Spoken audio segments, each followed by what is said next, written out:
Hi, my name is Ricky, and I am a pilot and entrepreneur. Welcome to the Positive Rate Aviation podcast.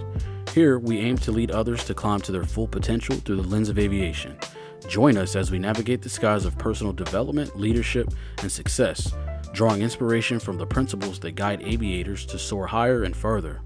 Whether you're a seasoned aviator or someone who's reaching for new heights in life and career, prepare for a journey where every episode promises to uplift and to inspire you to take control of your own success. Thanks for watching.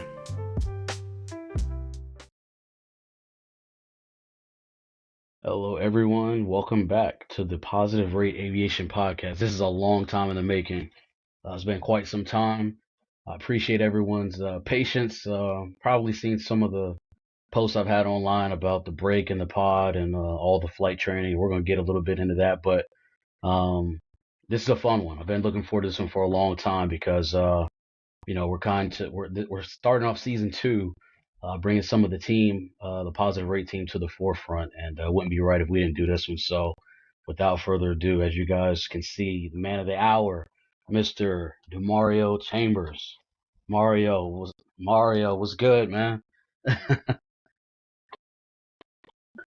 Excited. Yeah, It's yeah. real fun. I'm telling you, man. We've been talking about it for a minute, man. I appreciate you coming through. We were just talking a little bit before we hit record here, but me and Mario were talking about him just coming from football practice, man. He's giving me like Mike Tomlin vibes right now. The headset, the hat, like you looking real football coachy, man. I'm Bro, digging look, it. you told me you dress for the job that you want. There And you right go. now, I'm trying to be a winning coach. There you go. That's what we're going for. That's what's up. Yup, repping the Melon Aviator too, man. Shout out Jovan, cause that Absolutely. that's the homie, man. So I know he's gonna be excited to see that. I'm a firm philosopher of like until we're all at the table eating, like we're Yeah, not done yet. So facts. Yeah, Javon came out with this during the pandemic, and I was like, hey, I'll get whatever I need to. absolutely. Yeah, man. He actually was one of the first. He was one of the first like Instagram pilots, if you will, Yeah. that I think I came across. I was kind of late to the party with Instagram, so yeah, he definitely kicked it off for me, and I got me some of that merch too. Yeah. So shout out to him for sure. Oh no, yeah, no doubt. Javon has been like that whole clubhouse. You like Javon, Shanita, Bradford, like Yeah, everybody from that group. It's like seeing them all eat now, dude, is yeah. truly amazing. Absolutely, man. And yeah, one of these days, and I know we've been talking about it for a minute, but we're gonna all have to do OBAP, bro. OBAP, Some, Oshkosh, like, yeah. It's just, life is lifing, right? yeah. Well, like we all, like in 3 to 5 years, we'll all be there. So Yeah, I'm not too concerned about yeah, it, right? yeah, definitely. We're all gonna be. Yep. So yeah, man. Yeah, like we said, real excited. So, Mario, man, he's kind of been the man on the other side of this whole deal. So I'm excited to bring him to the forefront here. So a lot of the social media posts, the promo videos, and things like that that y'all have seen on social media on the Positive Rate Instagram. This is the man behind all of that. So who also happens to be a pilot himself. So we're gonna get into that. We're gonna unpack a lot of his training, his background in aviation. It's literally in his blood. So I'm excited to talk about that as well, man. So with that being said, man, yeah, let's kick off season 2 the right way, bro. So the floor is yours. Let's tell us a little bit about yourself, and kind of where you're at and everything like that, man. Man, it's funny. Like I'm a third generation aviator, so like my dad says I had a choice, but like growing up as a pilot, or like I could be a school teacher, or I could be like my growing up. I was like, I'm gonna be a pastor, or I'm gonna be a pilot. Okay. And so, yeah, pilot was just something that I've loved since I was a child. Like since I was 4 years old, I kind of knew that this was what I wanted to do. Mm, So just like really locked in. I was really supported by my dad, and on the mental and emotional side, which I was super grateful for. Like at this point in my career, my dad still has not paid for my flight training, which surprises a lot of people because like you yeah. think you have a kid who's into aviation, but I'm so glad that I was able to like forge my path in that way. But and I'm like I'm a dad, I'm a husband, got 3 beautiful kids. Right now, I am a private pilot working on my commercial certificate. So grinding, grinding, grinding. We're almost to the check ride finish line. Should be sometime within the next month or so. The goal is to be at the end of this month, but weather's kind of pooping on that. But Yeah, yeah. currently employed as a dispatcher for an air ambulance company, which is super fun. Yeah. So shelling out about 200 flights a month. Wow. Yeah. Yeah, so that's really really great. And then I mean on the side, like like to do the videos and all the hmm visual stuff, which was it's like this whole completely different side of my life, which to have it come full circle now is super cool. I Yeah. can tell that story. Um, when I was in middle school, my mom and my stepdad had a public broadcasting show in Orlando called Caribbean View Television. Mm. So they gathered news articles from around the Caribbean islands, and they literally filmed a broadcast in our kitchen, like sitting at our dinner table. I watched my Wow. stepdad make a teleprompter, like with wood and plexiglass. Wow. Yeah, and so shout out to Zane McFarlane. He was the one that like really allowed me to soak in all like the visual. Like I watched him make the logos and do the full editing and the rendering of videos, and that really like stoked something in me. Mm. So like I really wish that there was some like sort of archive so we can go back and see it, but they were on DVDs that they sent to the public broadcasting company in Orlando, Mm. and so like, Wow. you see like Josh Flowers make videos, you see like Fly Mike Alpha, and you're like, this is great. Like I always wanted to do something like that, and I feel like most creators, I've got this hard drive right here that's full of just all the adventures that I've gone on that I just really need to sit down and lay down. Yeah. But connecting with you, what, almost 2 years ago now, Yeah. Yeah. was it kind of just rejuvenated that in me because, mm.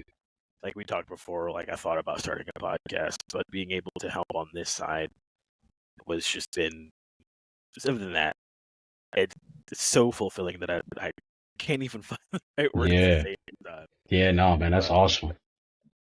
Yeah, because they say that's like true wealth, man, is, really spending your time doing what you want, right? And if you have yeah, the ability to wake up and have that fulfillment, regardless of the,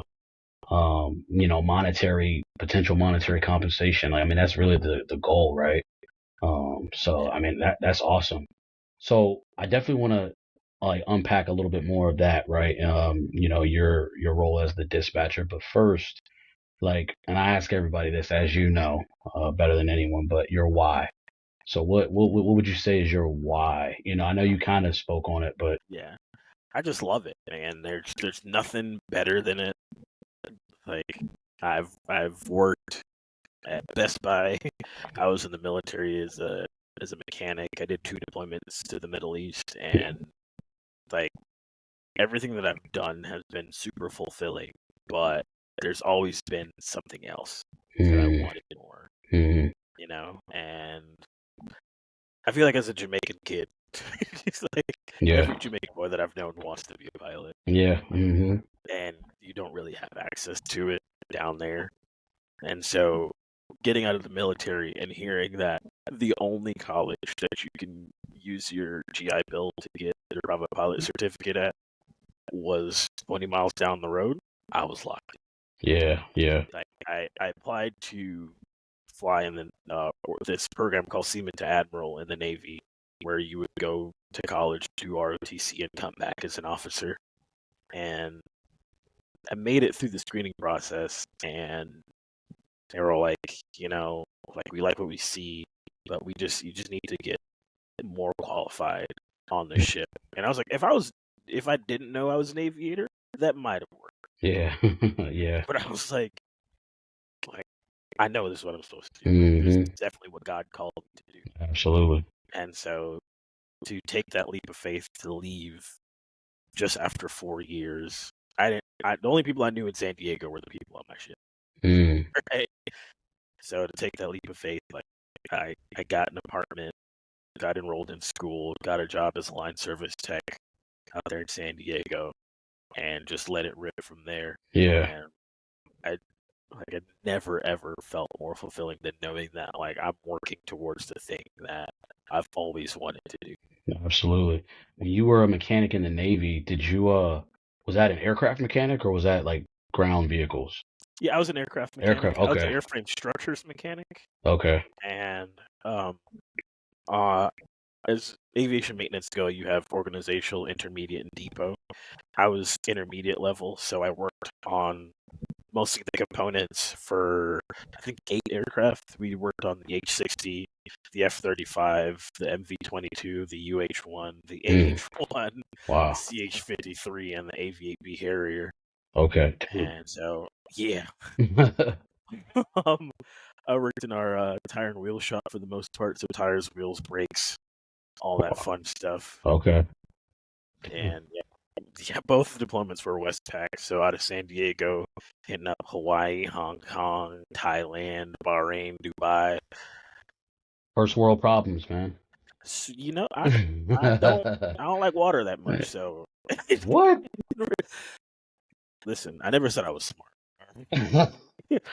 They told me that the Navy has more aircraft than the Air Force, and I was like, That's sign all. me up. That's all you needed to know. You know what's funny They though? You're look, not the first Navy guy that's like said that. Like I'm not really a big fan of water, right? But you know what? I can relate because I often tell people, I'm like, you know what? Believe it or not, man, I'm actually deathly afraid of heights. And yeah, people are like, what? Like, how does that work? And I'm like, I don't know. Maybe it's a control thing because when I'm flying, I don't think about it, right? yeah. But I could be on a balcony and I'm like literally shaking, my knees are shaking, or if I like roller coasters, anything like that, nah, I'm Don't good. ride roller coasters. Yeah. Oh, I get it. Yeah, but I trust my aircraft maintenance guys, my AMPs. I trust them a lot more Yeah, than I mean, shout out to the Busch Gardens, like, maintenance guys. I'm not, hating on them, but, it's levels. I'm sure they're doing the Lord's work, but Yeah, they're not. yeah. They're not keeping that skyhawk in the Hey, sky. hey, they doing the Lord's work, but I don't know if I want to meet them tomorrow. Yeah, amen. So did you grow? I know you spoke on the broadcast with your stepdad and your mother, the Caribbean broadcast. So, how long did you actually live down in Jamaica? I lived there for almost 8 years. Oh wow, okay, Moved here. I moved here when I was 7. I turned 8 right after I got here. I was in the second grade, I think. okay, wow. And yeah, they didn't like my accent in school, so that's why I sound like this. I lived in the South most of my life, so I sound like a radio He broadcaster. said that's why I sound like this. Yeah, it's giving me almost like Drewski a little bit. Yeah, I walked in. Teacher was like, no, Yeah, she yeah, said, no, we're gonna have to switch that up. we can't. I can't work with that one. I'm sorry. We're gonna have to sprinkle some English words in there. She said, if I hear one more bomba clot, I'm gonna lose my mind. Say you're speaking, but it's not. Yeah. So talk to me, man. Like you mentioned something about a lot of Jamaican boys. They want to be pilots, and so our flight school here in Virginia, where I am, man, we actually have a pretty big um influence or population, not necessarily Jamaican, but just Caribbean, West Indies. We have had a few Jamaican cats come through, but yeah, I noticed that. And me just being ignorant to it, right? I never really knew why or if there was a reason, if there was an influence there and just not access. But I did notice that Caribbean aviation like influence is strong. Like, what do you have anything you could point to? I mean, there is a very large influence because you see it Right, all over. Like the Jamaican military, as far as I knew growing up, only had helicopters. So like you don't see any jets like that. right. And I really feel like it's because it's your only way off the island. Mhm. So Yeah. you like once you're exposed to it, you're like, this is insane because Mm, Jamaica is not that big, but it's not as small as like say Puerto Rico or one of the right, Hawaiian Islands. right. So to get from one corner to the other takes a couple hours, Okay. right? And so there's a lot of people who never leave. Hmm. But when you like, if somebody in your family does leave, Jamaica had the observation deck for a very, very long time. Right, So right. you could go to the airport, you could stand on the deck, and like whenever I would go visit my dad, I would see my mom, my brother, everybody else who was out there. You could see them waving Mm, as you're getting on board the airplane, and you get to sit there and watch the whole thing happen. And so I think that has something like a really, really big influence in it. Because I personally know about like 4 or 5 Jamaican pilots that I came up with. wow. Do you So oh, go ahead, my bad. yeah, no, it's just, but it's that thing that's like unattainable because I've never seen a Jamaican pilot in Jamaica or be made in Jamaica. I didn't even know there were flight schools in Jamaica. Yeah, I had just only ever seen like people who had the dream on the island move to the States and then like, right. was able to work and make it come through. Yeah, man. I think the first guy I can think of that comes to mind when you say Jamaican pilot. You probably know this. I'm sure I've told you about Positive Rate and when I started this, man. So, pilot to pilot, Justin, right? Mm-hmm. I kind of modeled a lot of, and he was a big influence on me, man. Shout out to him if he ever sees this. But yeah, it was a big influence on me doing what I'm doing now. But anyway, I bring that up because he had a guy, Marlon Days. You familiar with Marlon? I know Marlon. Oh, you know Marlon? Oh man, shout out to Marlon, bro. Shout out to Marlon, cause that dude, his story was like, man, I just remember being in the gym one morning, listening to that podcast, like how young that brother was, like doing what he did, and to get to where he is now with his airline. Like I was like, wow, like that. You talk about like determination, perseverance, and all that. Like Marlon has got it, bro. Full circle moment. I didn't know Marlon from social media. There was a guy on my boat. His name is Javari. He's a really, really good friend of mine. Hmm. He and Marlon went to FIT together, and so we were like, we were all hanging out, and he was like, "Yeah, my buddy Marlon's coming into town." That's when he worked at Compass, Oh, okay. and they had the Compass flew the Delta LA to San Diego leg, so he would come down and we would all hang out, chop it up, go hang out, and then he would go back to work. And we're like, Yeah, so it's really cool to see how his platform has grown. yeah, for It's like sure. he definitely deserves it, Yeah. and that story's modeled so many times. Like my dad is a captain on the 7-5 Hmm. at United, and they did a whole rundown commercial on him. Like they traveled to Jamaica to go talk to my grandparents, Wow. see where my dad grew up, and the first thing that he said in his in the interview was they had a video of him walking down a train track that he would walk between work and school. 19 miles was how far my dad walked to go from work to go to flight school. Wow. In Jamaica. 6 hours. No, that's when he moved to New York. That's when. But Oh, again, okay. the opportunities weren't there in Jamaica. Yeah, So right. he worked odd jobs. He did all of these things to get to that dream. But walking 19 miles down a train track Yeah. to go fly, because that's just genuinely like that's what you want to do. Wow. That's what you love to do. And I mean, you're probably interviewing the wrong Chambers member, honestly. Hey, man. Hey, you the plug, bro. Like, make that. Can we make that happen? I'll talk to him. I'm sure he'll hop on and tell a story, because I mean, he was just at OBAP over the weekend, and so Yeah. he's really, really big into like helping people get that opportunity. Right. He positioned himself to ensure that the doors open, not just for us and his family. Because like my brother just completed his private pilot. I've got a stepbrother who's working on his multi. My cousin is a Lear 60 SIC. So Wow. like, yeah, it's a family thing for sure. And Yeah. like, my dad is there paving the way for the rest of us. That's what's up. So, And you said that you're a third generation. So his father or my great uncle. So his uncle gotcha. is a pilot in London. Wow. Okay. Yeah. Man. So when you say pilot in London, so was he already like? Did he grow up there and get into aviation, or? No idea. Okay. I'm sure it's just the same, because Yeah. I met him a few years ago, and he was just telling me about like all the fun that he's got flying over there. And like he sounds British. Yeah. So he's been there for a while. Yeah. But So y'all yeah, both kicked the Jamaican accent. yeah, my dad is still holding strong though. Is he really? Okay. Wow. Okay. So all right, so you currently working on your commercial, right? Yeah. Said that you're hoping to get that done within the next month or so. Okay. So talk to me about that experience so far. So for anybody, maybe watching this that is interested in aviation like we were at one point in time and is not really familiar with kind of the typical progression from pilot, with your pilot ratings, like kind of talk about that. Like what does that look like, commercial pilot training? Well, I mean, it's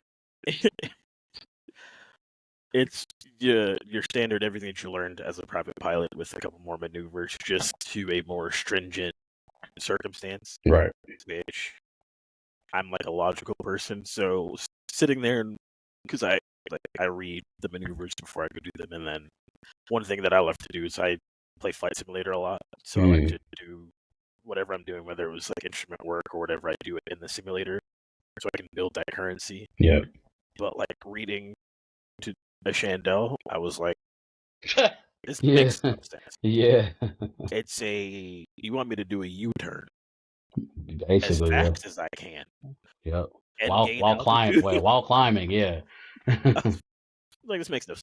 Bro, the first time I'll never forget the first time obviously the instructor, they demonstrate it, then they have you do it. So first time I ever had it, Shondell demonstrated to me, man, like again, private pilot, right?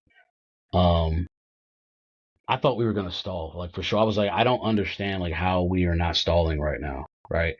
That maneuver, like I would say that maneuver is what really got me comfortable, one, and two, brought me to more of a realization of my capability as a pilot to control, the aircraft, at a higher angle attack. But I just remember that, dude. I was terrified. I'll be honest with you. I was absolutely terrified, man. And I was just like, dude, I almost was like, yo, what are you doing? Like, we're going to start. And, he's, of course, just right above, slightly above stall speed, right? The stall horn wasn't coming on. And I just remember being blown away by that. Like, wow, this is incredible. Yeah, and I like the practical applicability of it. Mm-hmm. And it literally was not until last week when I talked to my dad that he was like, coming out of Geneva on the 767 400 or 300, you have to do it because runway, mount. So you have to pop a UE as quickly as humanly possible to get away from it. And I was like, it makes sense. Huh.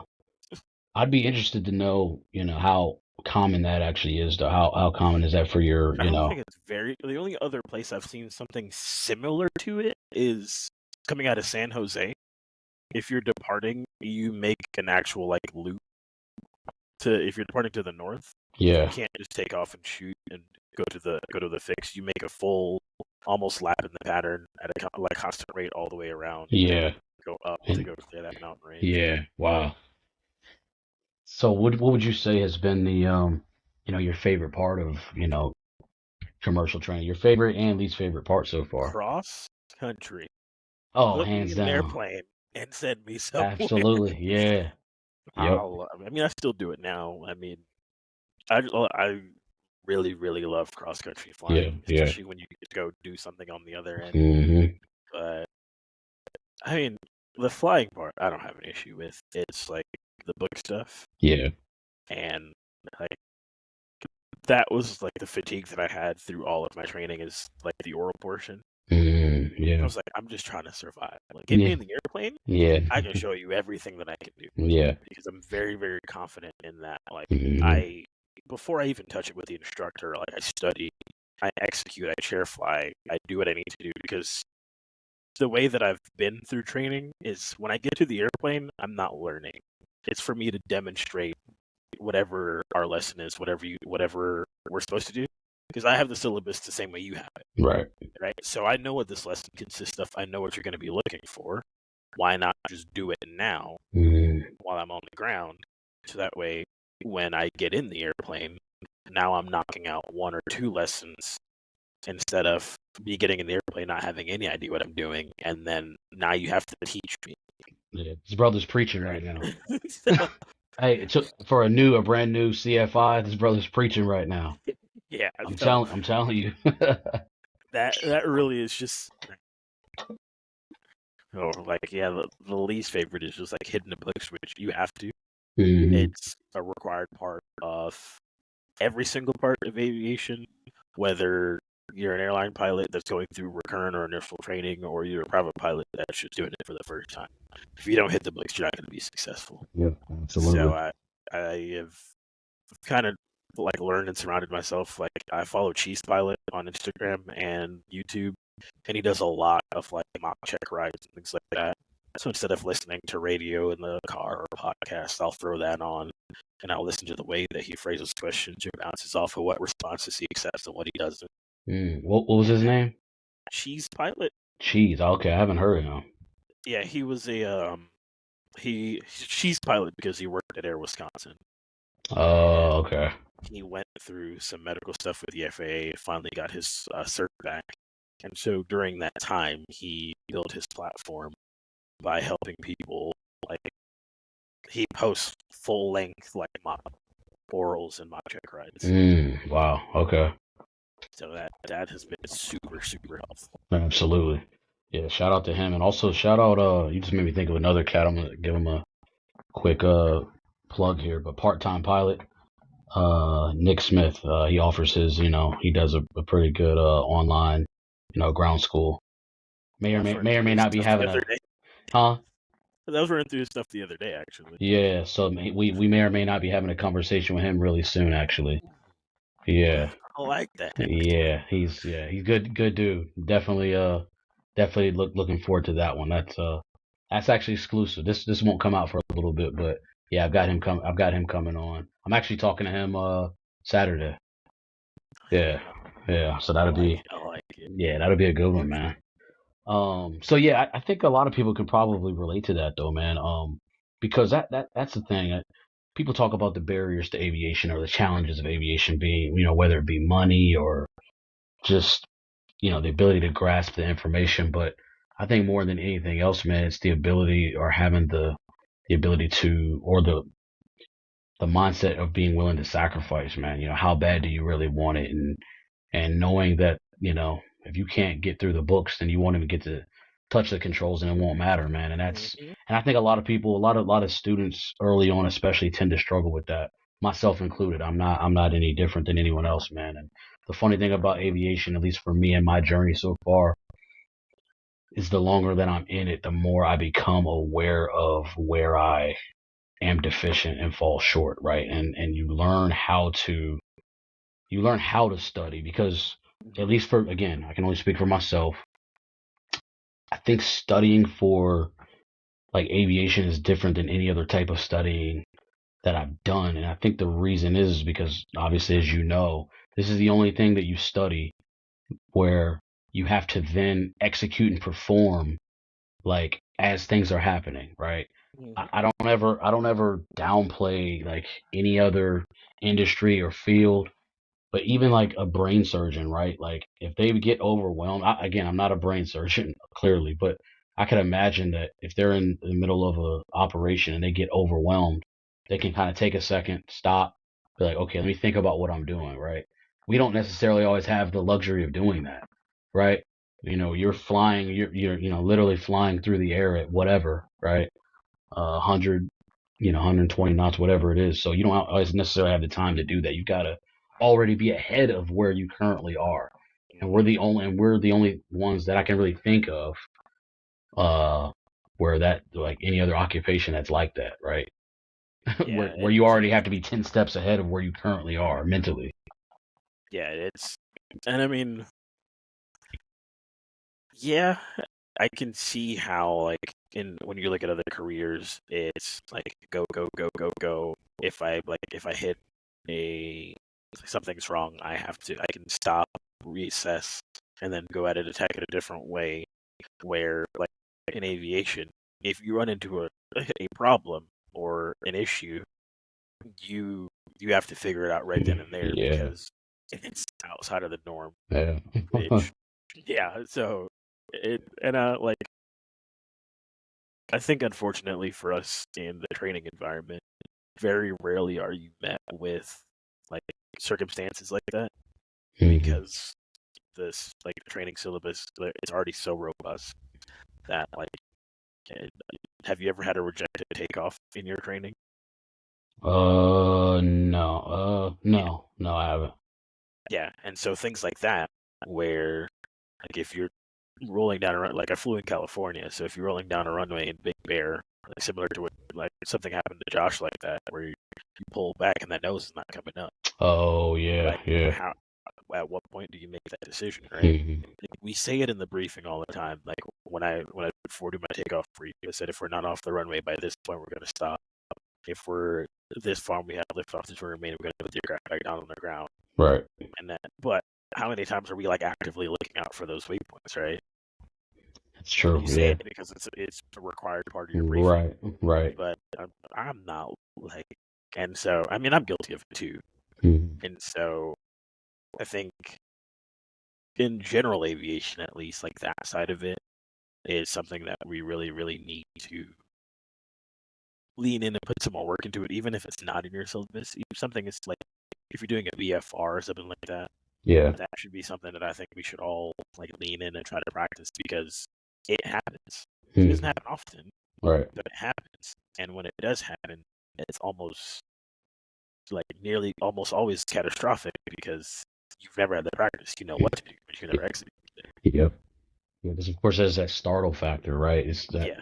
those like 5 seconds where you're like, okay, is this really happening right now? And unfortunately, you might only have 8 seconds before things are about to get really bad for you, right? So you've already burned up 5, so now you got to act, and react Yeah. quickly. Yeah, man. No, I think that's true, man. And um, I think, and I'm glad you brought that up when you said, just in general aviation as a whole, we need to do a better job of like highlighting those things and attacking those things in regards to safety and how can we be safer, man. A lot of people we like to joke, hey, yeah, man, I'm flying the clapped out, 60, 1965, 172 or whatever it is, but I mean that's real, right? So you have to control what you can, which is being as prepared as you possibly can before something to go wrong, because like every older pilot before us has told us, eventually, if you're in this long enough, eventually something will go wrong. It's not a matter of if, but when, right? Yeah. Um, thank God, I haven't had an emergency yet. Um, but hopefully the training will be there and I'll be ready when I do. Yeah. I had something that mirrored an emergency. I was just a wussy, but I was flying a 150 and I went full power and I set the friction lock and I just watched it slide out. I was like, oh, Wow. we don't want to make full power today. Yeah, yeah. Wow. So yeah, I like, and I had like GoPros in the plane running, and so I held it and we turned back around and got back down on the ground. And when I posted it on Instagram, not about like the emergency, just the landing because Right. it was butter. But I didn't even realize I didn't blink. I was just like locked in. Yeah. So and like I turned off the taxiway and just instinctively just went. It's like the cat. Hey, yo, you just made me think about the dude the video that went viral of the kid that like bounced the landing and then ended up like trying to take off again and then flew into the hangar. Oh And then yeah, and then it was right before so he bad. got out, but right before he got out, he was like, "Wait, I need to make sure that I get this GoPro." Like instead of like, "Oh my God, I just," instead of like, "Oh my God, I just crashed," he's like, "Wait, I gotta grab my camera." Like Yeah, everything else going on, like that's what he thought about. That blew my mind, man. this about to go viral. Yeah. Oh man. Um, but yeah, dude. Yeah, I think and I've been reading quite a bit more. Obviously, going through the flight instructor course. A lot more on the wings and FAA safety and things like that. Um, that's obviously a big thing, right? Is Yeah, taking control and being able to focus on those things. I mean, and Um, even just like Kat said, like the more that you do, like it takes away that requirement to do the BFR. It doesn't mean you could still go up and do a review, but it's Right. not like if you do X amount of wings courses, and like it's full of knowledge, Hmm. right? There's different levels to it. They just want you to be successful. Right. They want you to be safe and be successful because like this is what we all love to do, Right. and like we're all blessed to be able to do so. Hmm. And so, I mean, the opportunities are there to learn and get better. So do so because for all of us that want to go to the upper levels and go to the airlines, when you're in training, yeah, ain't nobody worried about how you land this airplane Right. because you're doing single engine ILS, like engine outs, V1 cuts, all like Yep. that's what your training consists Yeah. of for the most part. Right. Got more than me. Dang. Wow. When I started instrument training in San Diego, I did most of my training at night or in IMC. Wow. So yeah, to really like challenge myself to because this is what you're gonna be doing. I hate fog Yeah. rules. I think they're dumb. Yeah. So Really? especially if they're the blackout ones, they're fine. Yeah. But I mean, in actual IMC, my eyes are not going to be like I don't have this viewpoint of like this small, right? I have Yeah. everything. Right. Like, and so I didn't like it. And so if it was easier for me to just go do the approaches in IMC, and that was in San Diego, we had like newer Cessna 172s, Hmm. but they were the Toyota Camry, no LE, no XE, no nothing.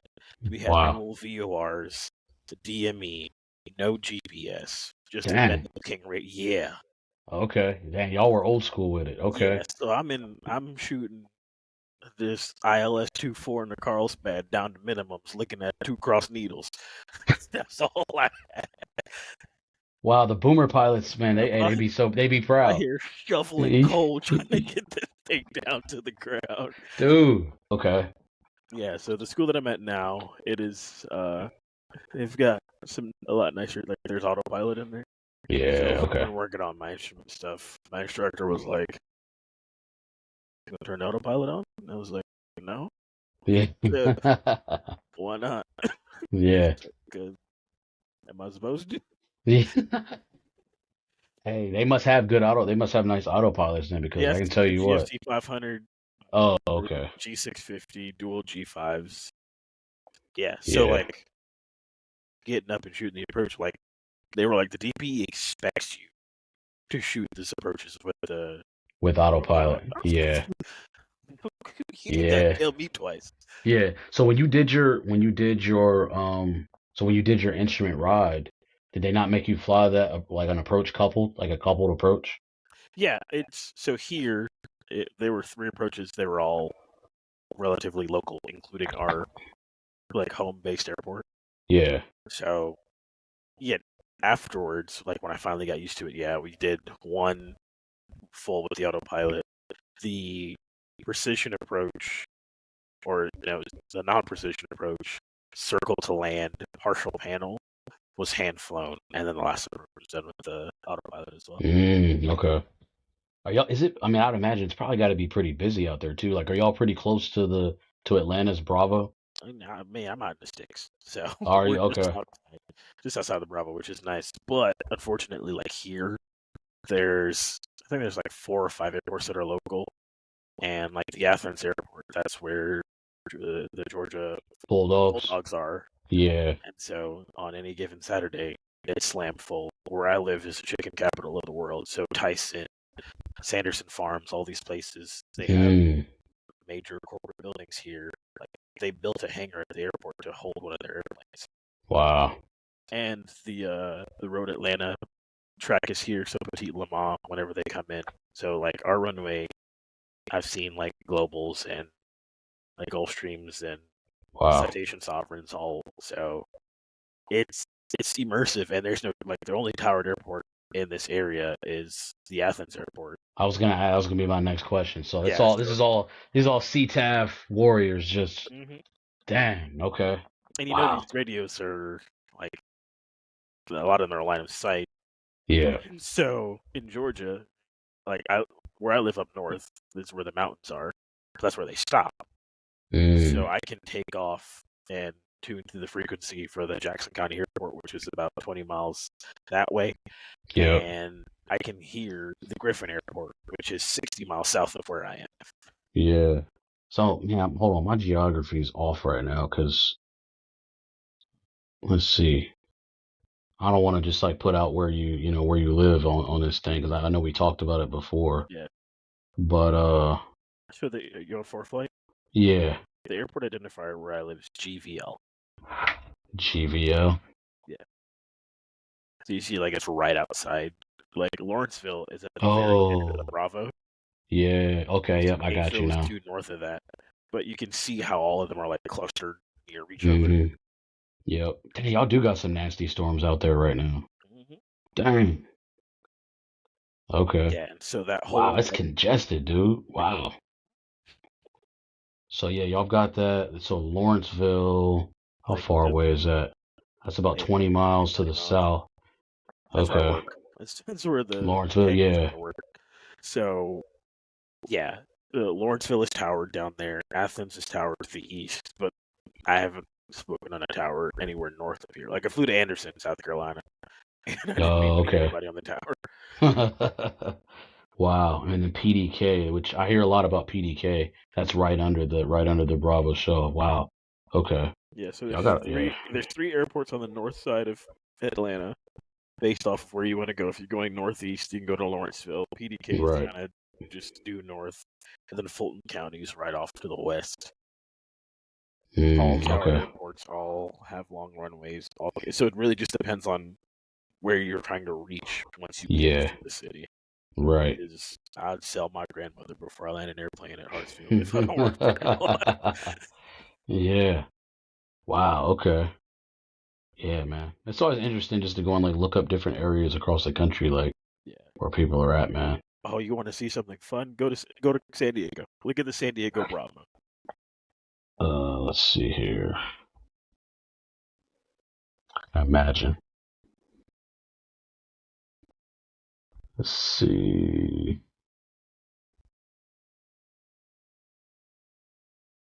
Try to make that make sense.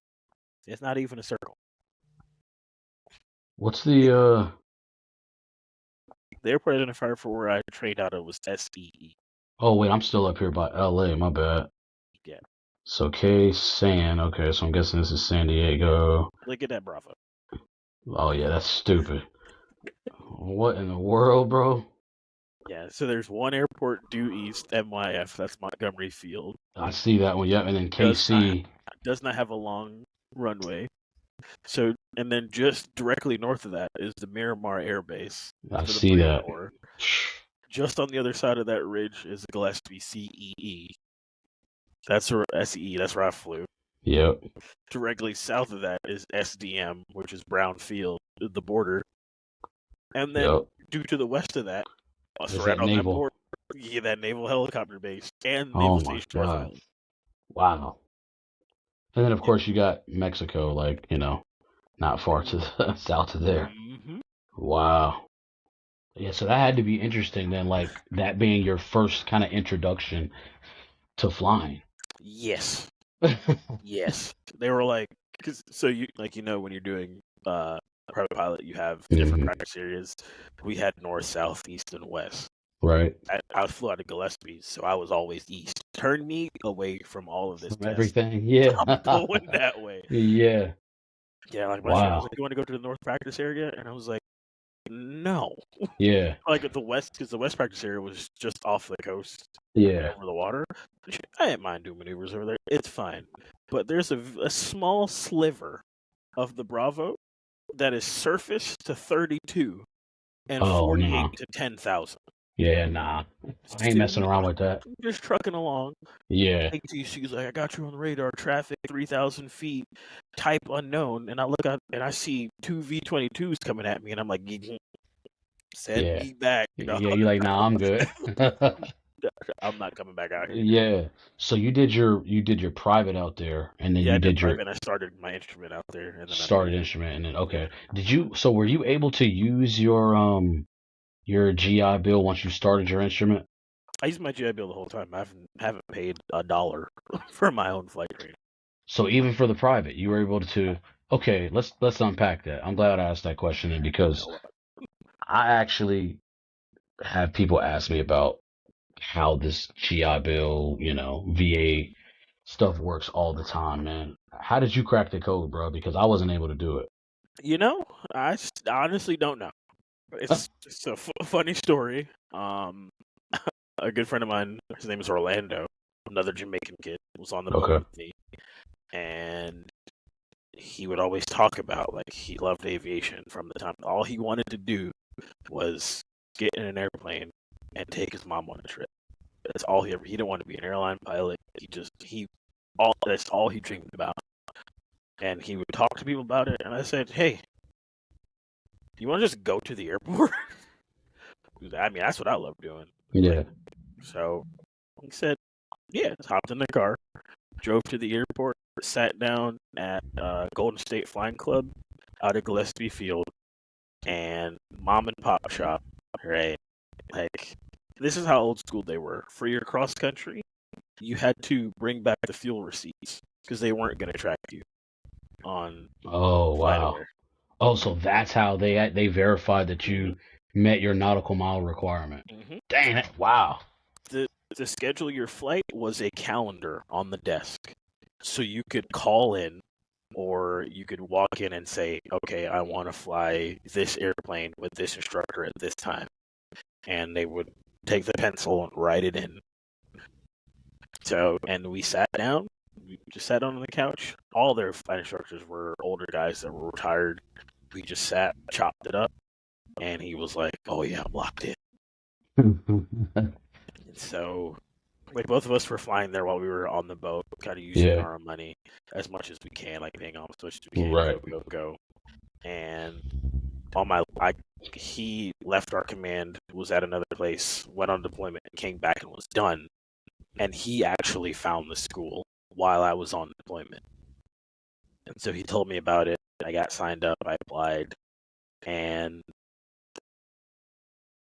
honestly, I have no idea how it happened, but they submitted all the information to the VA. The VA knew we were doing our private pilot training. Signed it off. Wrote us a check. I was like, oh. It doesn't exist anymore because... Yeah. Y'all probably the reason why we can't do that now. It's a helicopter school out of Arizona, but... Hey, thanks a lot, Orlando. Nah. Yeah. But I've a lot of us that were in the military, like Paulette, Justin, a lot of us, Chris, a bunch of us were found about this program and used it to get our PPL, using the GI Bill. And wow. It's a blessing, changer, man. Yeah. Yeah, that's a huge blessing, bro, because I'm telling you that is the kicker, man. A lot of people who I know they have what it takes, you know what I mean? They have the intellect and everything, but yeah, that coming, 20, we'll just say the going rate's probably what, 20 grand to be fair on average. So that coming up with those 20 bands, man, that's that's a pretty big barrier. I was fortunate enough for me, man. I just timing, right? And we talked about, God blessing us and everything kind of be on his time, but he just worked it out where I had an assignment from my last duty station to come here, just sold a house. So I pretty much had the money to pay for my private because of, basically selling my house and taking the money that I made. And that's kind of what took care of that. So had I not had that, it would have been pretty much impossible for me to pay for it, to be quite honest. Yeah. So, but hey, it works out. You're CFI now. Yeah. About to reach the next generation and then hop to that airline life. Hey, trying to, man. I recommend to anybody, and I've said this before on a few episodes. I know you've heard this, but I just want to reiterate it again for anybody watching. Get in these cadet programs if you can, because especially the way that things are going right now. You guys probably know it's slowing down, and off the street hires, if you will, it's going to be a lot harder to come by, man. So they're definitely looking to hire from within, if you will. So get yourself out there, man. Some traditional boys are hurting right now. Bro, I'm telling you, and because as you just like you, man, I got a lot of friends, a lot of buddies, former instructors and things like that are at the airlines now, and they're like, man, tell your guys get in these cadet programs if they can. get in as many as you can. Like, Yeah. continue to network, get your name out there. Go to events. We mentioned OBAP and Oshkosh earlier, but Sun and Fun, any of them, right? Get there. I'm guilty myself. I haven't gotten to do the networking piece in that regard like I'd like to yet, just because again life. But Hey, shoot. but I mean, I'm going to RTAG in October, so where is that? Denver. Denver. Okay. How long is it? 2 days, just 11th and Okay. 12th. Shoot, 2 days in Denver. Okay. And I'm going flying that Friday with Purnell. So Oh shoot, the homie, man. Oh, okay. also another guy who I met on the ship. Like, I was gonna say because yeah, he's former Navy guy, and then he got his mind right. He got his mind right, and now he's an Air Force cat. yeah. So we're going flying that Friday before our tag. Oh I gotta man. go to show him how you're actually supposed to fly these airplanes. What are the dates? What are the dates on that? October what? So If you can remember. it's the 11th and the 12th. So it's Saturday and Sunday of the second week. Dude, I I'm might coming have in to. that Thursday, and we're going flying that Friday. Friday? Oh That man. Saturday, Sunday. Dude, that's what's up, man. Come on, I might have to crash the party, man. come on, baby. Yeah, cause that's the homie, man. And shout out to him too, man, cause he's starting to kind of make a little bit of his presence known on social media too. Bro, Like, I didn't even dude, realize. I can't tell you how many times I've had people send me his memes or videos, and we're like, "Yo, man, this is funny." LOL. And I'm like, "Yo, that's the homie." Like, Uh-huh. like that's my man's. You know what I'm saying? And I've sent him stuff, and I'm like, "Yo, bro," like I'm like, "Yo, people sent me this," and I'm like, "That's my boy." I don't even realize that. And he's like, "Oh man, like that's crazy that it's like circulated like that." Yeah, So yeah. shout out to him too, man. He got like 3,000 plus followers. Yeah, yeah, It showed that he like followed 300. I had to go in there and make sure I was still in there. I was like, you yeah. ain't cut me off yet, right? Right. Yeah. He make sure he ain't acting brand new. Yeah, Yeah, like we been in this, dog. Like I yeah. know you. Right. Nah, yeah, man. Yeah, Purnell, man, he's funny, man. It's real good cat, man. And yeah, I think CFI, CFII. I know he's got some things shaking too with the military. I don't want to put all his business out Yeah, there, but he's got some real good things on the horizon for him too, man. I'm excited for him on that. yeah. We were supposed to go to Oshkosh this year, but we didn't get it lined up. So Oh, okay. we're definitely going next year. Next year, yeah. I And feel like we said that last year. yeah, yeah, yeah. But It's not because we're not life, trying. life be life sometimes. Life definitely be lifing. Right, I got But a hold of a good airplane for a good rental rate, so definitely making it happen. so you want to fly in, like you're trying to actually fly an airplane into Osh. Yo, you listen. Why not? Okay, you trying to hit Right. that old Fisk arrival. Sir, listen, I've watched enough Josh Flowers videos to be able to Yeah, do this successfully. yeah, One. And two, sure, I could airline in. Sure, I could drive in. But what's the fun in that? that's true. Like, are you actually a pilot if you don't fly in? Yeah, like it's literally the world's biggest aviation hangout, right? It is. But if you don't, but dude, if you bounce that landing in there with everyone watching, I'm chopping and dropping, baby. It ain't gotta look good. I'm not. yeah, yeah. He's that honor after the yellow dot. All I heard was on. Nah, dog. Hey, you got to know flap that one, man. Hey, putting it in there, dog. Yeah. Aerodynamic braking. There you go. We getting it done. That's what I'm talking about, man. Um, so what do you think? So what do you think so far, man, has been your like out of the I guess between the private and instrument, like what do you think was what was tougher for you, the private or the instrument? I think private, just Okay. because it was just this like culmination of things. Of like, I know this is what I wanted to do. Like, clear this is what God wants me to do. I've never flown an airplane before. Yeah, yeah, right. So, like, flew a lot. Like, so having that mentality of, like, I need to get this, I need to get this. And actually wanting to apply it afterwards just made it, like, my focus was so much harder on that because I wanted to do stuff, right? Like I wanted to be able to go places and see things, but I knew like I had to do all the work to get there. Like, instrument, you don't fly the airplane any different. It's all procedural, right? Right. So that was a lot easier to comprehend and execute because you do most of the work on the ground anyway. True. And Yeah. then once you're in the airplane, you're flying the approach, right? Yeah.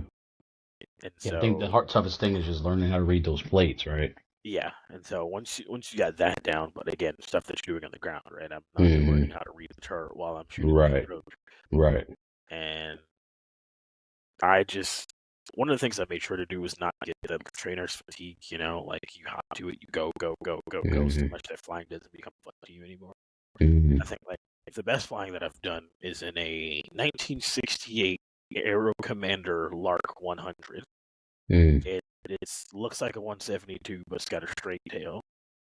Wow, Had okay. a singular radio and a pop-in GPS in the dash that you could pop in and out. Kept in a Mm. bag. Wow.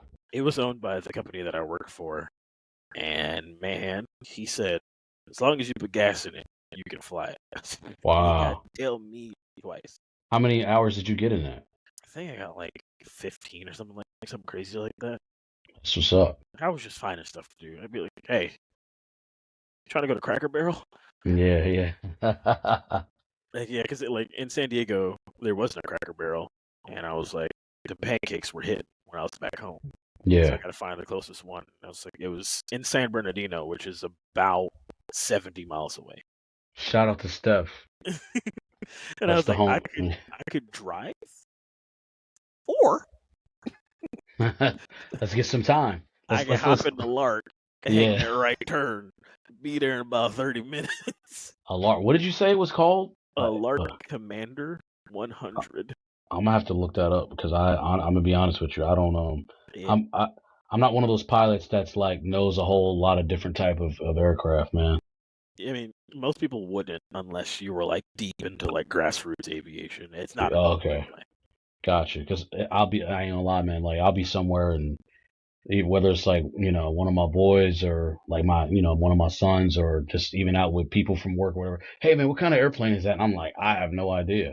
Like, what do you mean you don't know? I'm like, I'm not gonna know like every type of like aircraft like known to man. Oh, I'm locked in. I'm like, that is Boeing 737 8 Yeah. Hotel Zulu variant. But see that, but that also could be because like you said, third generation pilot. Like it's just you're a lot more. You've been exposed to a lot more in terms of aviation. Like my favorite pastime is sitting outside the airport gate and watching stuff land. Yeah. So, Yep.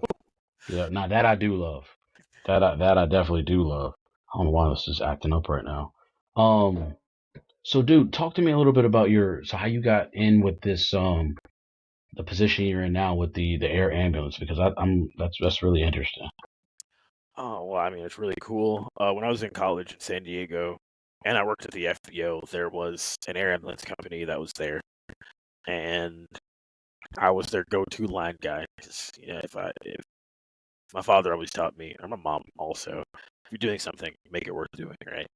Hmm. So I was always on it, spot on. They needed to go somewhere, planes out, fueled, online, GPU connected, let's go, right?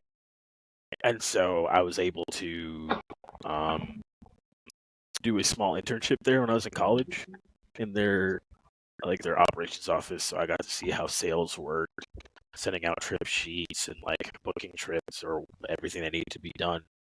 I was like, this is lit.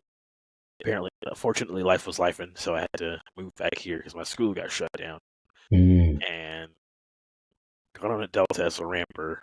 That's like an hour and a half away from where I live, right? So I was working. Wasn't really working out. I got a job that was about 5 minutes from my house, but it was in manufacturing. So I worked at Kubota Manufacturing, making RTVs for about a year and a half. It's like on an assembly line, throwing stuff on there, Wow. going hard. And I was like, this is not doing it for me. Like, I got to get back. I got Hmm. to get back to something aviation related. Like, it was draining my soul. And I had applied to this company twice and didn't get like first time wasn't selected. Second time I had a family emergency the day of my interview, so I couldn't even make it. Wow. And like again, crazy full circle moment. Like I applied, I was like, "This is my last time applying." If they say no this time, I'm done. That's fine. Mm. And got the call for a Zoom interview. I was like, okay, cool. And they actually asked me if I could come in, but it was a little too late. And I also had to work that night. So I sat down, did the Zoom interview. It ended up snowing, so I didn't go to work at all. So like did the Zoom interview. They're like, hey, can you come in for an in-person interview? I came in for the in-person, and he opens the hangar door, right? I kid you not. 3 of the airplanes that were at that air ambulance company that I previously worked at were sitting in the hangar when I walked in. Wow. I was like, oh yeah, I'm home. Yeah. I'm Yeah. home. Wow. So went in, did the in-person interview, kind of shadowed a little bit, met a lot of guys in the office, and he was like, yeah, so I got a couple more interviews that I got to do. We'll shake it out, see how that goes. And I was like, all right, cool. This was Thursday. Monday he called me. He was like, when can you start? I said, Wow. today. Wow. And then about a week later, I got on, and man, it's a game changer. Yeah. It's not like when people hear air ambulance, they think of like light flight, like helicopters. It's not. Mm. We fly Lear 31s, 35s, and 45s, and we're transporting people to rehab facilities to get like stronger, or taking them home from places like that, things like that. So Okay. on any given day, we can average about 10 flights per day, 9 or 10 flights a day with our crews. Our aircraft are staffed with a PIC, SIC, a flight nurse, and a flight medic. Mm. And man, it's a game changer for sure. And again, another full circle moment. This is how I know that like the Lord just is always working. My flight instructor, when I first moved here, said we shot approaches twice together. He was like, "Man, you're great. You're locked in. I'm not gonna sign you off though because I just got a job flying Lear jets. So peace." I'm out. I was like, "That's crazy." And, so I think it was like my second week on the job. Like at my desk, one of the pilots walks in, so I turn around and he looks at me and goes, "I know you." I was like, "Yeah, you abandoned me to Yeah. come here." So it's been really really fun. It's been really fulfilling. No 2 days are the same, you know, and it. I'm truly grateful because at my last job I was working 50 hours a week minimum, 10-hour days, Mm. 5 days a week. Wow. Some weeks we're working 60 because we had to meet our production goal. Now I work 40 hours a week. I'm salary. 20 of my hours are done from this desk right here at home. So I There only you go to go. the office 2 days a week. Okay. And it's provided opportunities like we get reduced hiring minimums if you're interested in flying here. So that's Mm. really, really great. They just took on one of our dispatchers who's going to school to go become an SIC on the Lear 45. Wow. So it just trusting God to Absolutely. put me in a position. And then really the reason I was working so hard to get a different job, I've got a son who is level 2 autistic, and the insurance at the company that I work for wasn't covered. Like it didn't cover any of the places that we went to for his Mm. therapies. So I was actively looking for a different job to get him into therapy, to get him the help that he needs. And so I got back into aviation. My kid got the help that he needed, and now I have the opportunity to hopefully fly a Learjet here in the next year or so. Wow, man. And see, you know what, man, and this is it's, and I want to kind of go away from aviation just for 1 second, but I want to Yeah, acknowledge, I want to take a second to acknowledge something because you kind of touched on it earlier. We've talked about it a few times, but basically just being obedient, right? Having faith, but being obedient to the Lord, man, because I'm sure you probably can attest to this, but I don't really believe in coincidence. Things always happen the way that they're supposed to. And I'll take that a step further and say that, people come into your life at different times for different reasons. And I don't even think it was a coincidence. As a matter of fact, now you've confirmed what I already thought, but it was definitely not a coincidence that you and I were able to connect, man, because I've been on my own um spiritual journey, if you will, coming back, right? Never fully went away from the Lord, man, but obviously, this world has a lot of pull and a lot of things that that pulls people back in, man. But it's like the word tells us, if you train up a child in the way that they go, then they will not depart from it, right? So I grew up in church, man. I actually was at a Christian school for like a big part of my formative years, early like elementary school age years, man. So deeply rooted in faith, man, and really working on my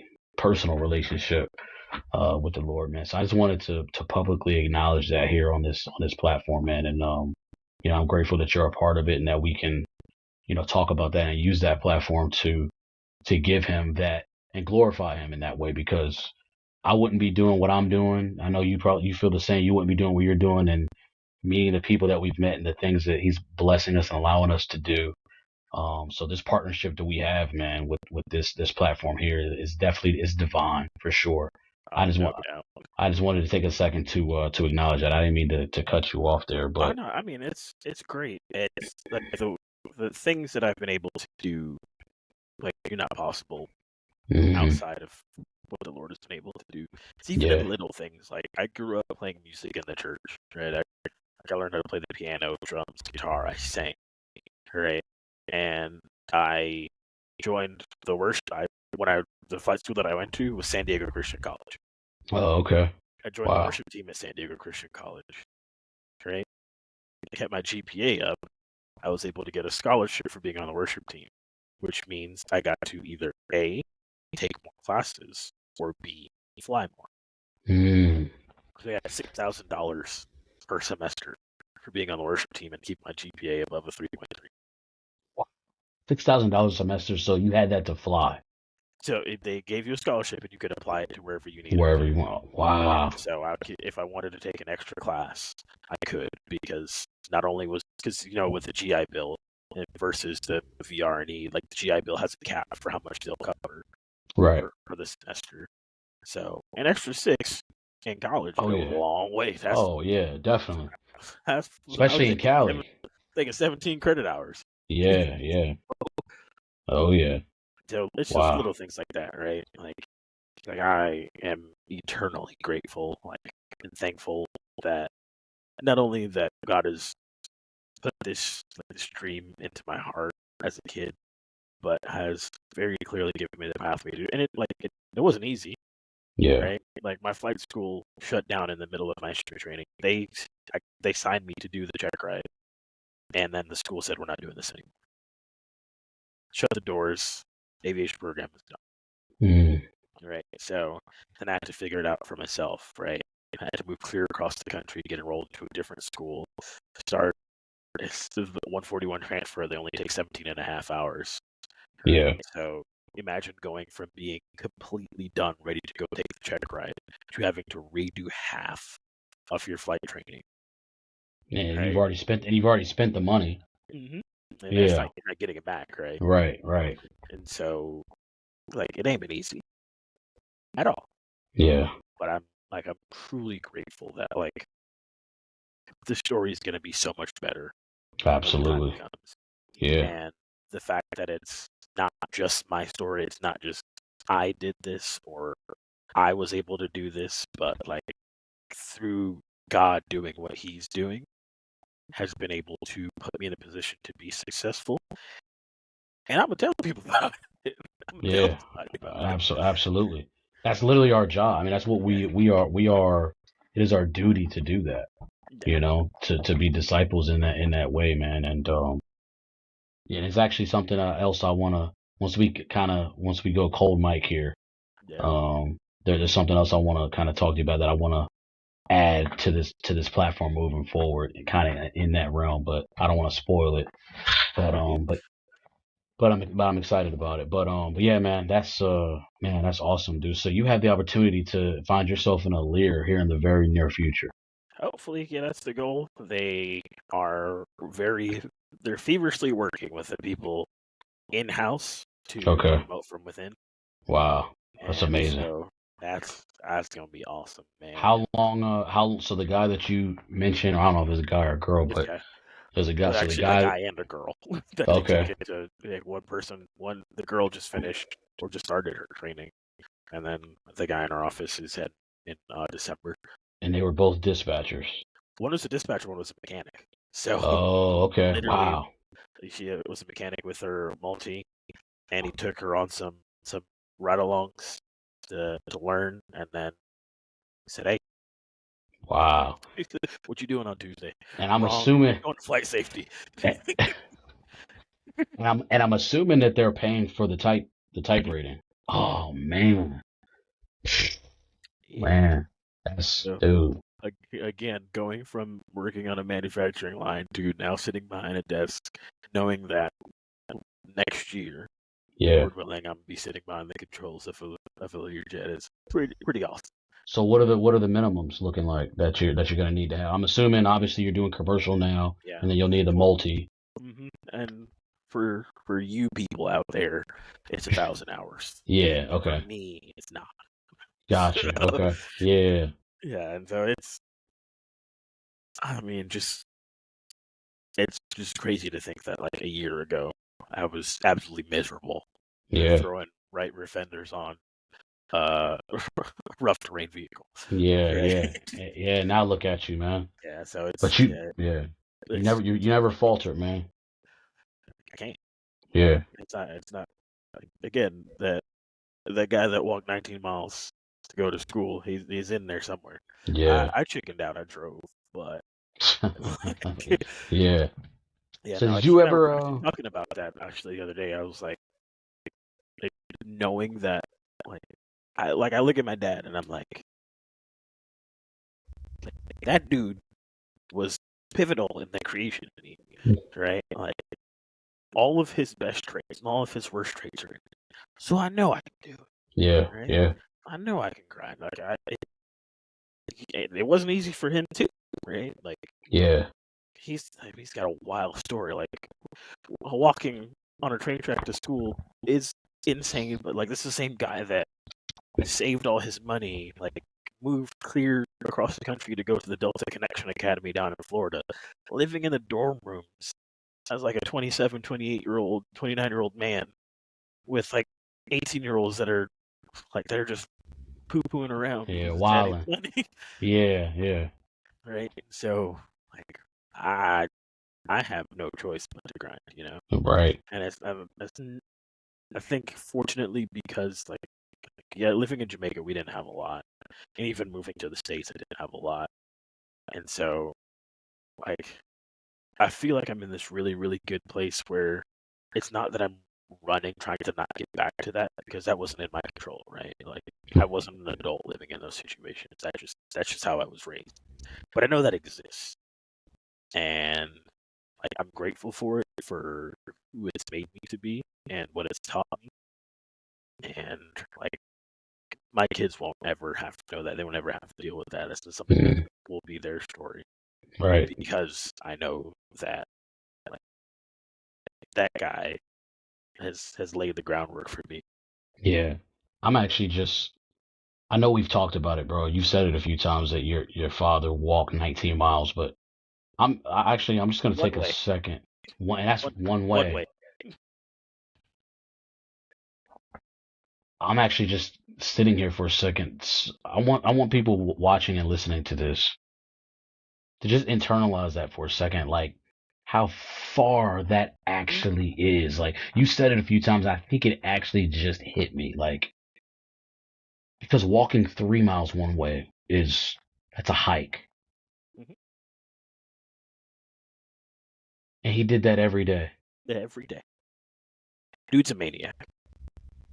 I don't think I've actually ever seen him blink now that I think about it. Like I don't think he's a real person. You're like, yo, they made you in a lab somewhere. Yeah, I was like, yeah, talking about. I was like, I told him, I was like, Dad, I've never seen you make a mistake. Like, I don't think you're a real person.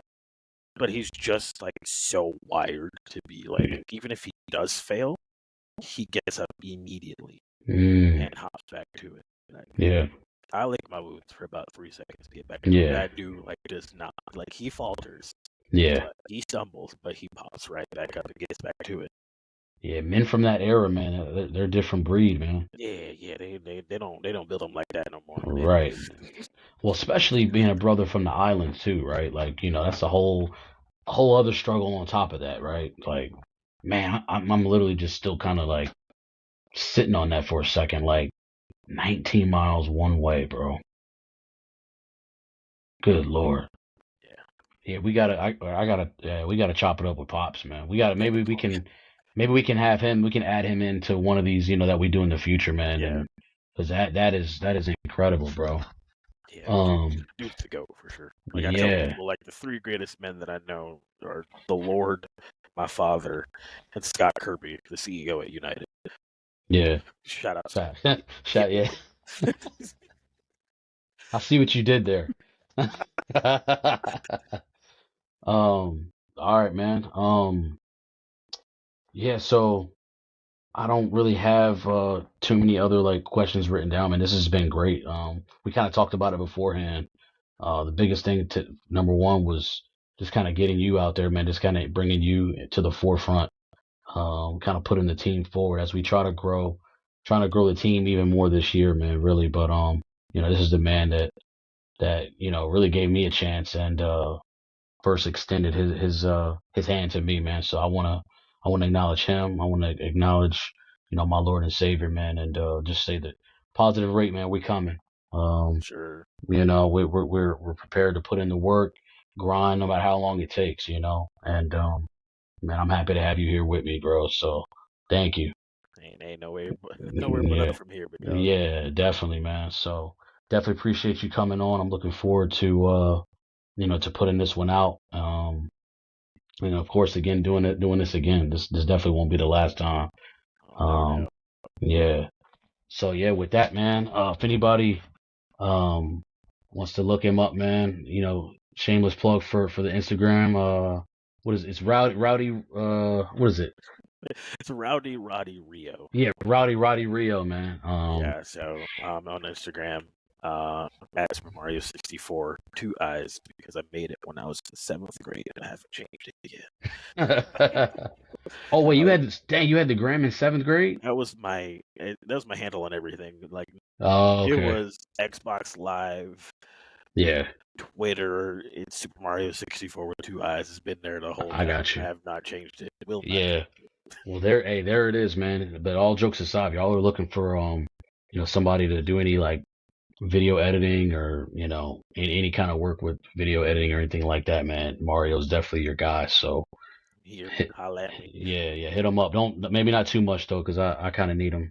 But Yeah, because season 2 kicked off, so yeah, yeah, I'll get to it when I can. But we're doing yeah, a lot of work, a lot of good stuff happening. So yeah, I'm for sure. definitely looking forward to it. Yeah, man. No, this was good, man. Good to a good way for me to kind of knock the rust off, get back to it. Like I said, been really busy with training. I'm actually about to go back into training again starting next week, but shouldn't be as intense as that initial flight Yeah, instructor. Double I, from everything that I've heard, is it's a lot friendlier than that initial flight training. well, So you're already an instructor. They can't uninstruct you. So yeah, well, I mean, yeah, for the most part, yeah. yeah. So it's all good. Yeah. But yeah, with that, man, this was fun. It's a good way to kick off season 2. Yeah, more to come, but shouts out to Mario once again, man, and we'll see y'all back for episode 2. Hey, Mario, appreciate you, dog. Yes, sir. Thanks again.